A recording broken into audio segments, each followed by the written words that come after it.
Hi friends, எல்லாரும் எப்படி இருக்கிறீங்க? இன்னைக்கு குருத்தோலை ஞாயிறு. நம்ம இயேசு கழுதையின் மீது பவனியாக சென்றதை நாம் குருத்தோலை பவனி என்று கொண்டாடுகின்றோம். குருத்தோலை ஞாயிற்றில் நம் குருபாதம் பணிவோம்.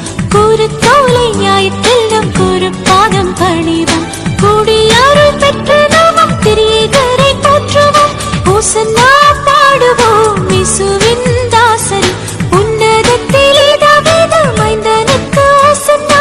ஓசன்னா பாடுவோம் இயேசுவின் தாசரே. உன்னதத்திலே தாவீது மைந்தனுக்கு ஓசன்னா.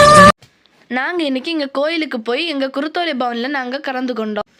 அப்புறமாக அங்கே பூசை நடைபெற்றது, அதுலேயே நாங்கள் போய் கலந்து கொண்டோம். பணிவோம். கூடியாருள் பெற்று நாமும் திரியேகரை போற்றுவோம். ஓசன்னா பாடுவோம் இயேசுவின் தாசரே. உன்னதத்திலே தாவீது மைந்தனுக்கு ஓசன்னா. ஓசன்னா பாடுவோம் இயேசுவின் தாசரே. உன்னதத்திலே தாவீது மைந்தனுக்கு ஓசன்னா. அப்புறமாக நீங்களும் உங்கள் கோயிலில் போய் குருத்தோலை பவனில் பங்கேற்றீங்களான்னு ரிஷி நோட்டி சேனலில் கமெண்ட் பண்ணிட்டு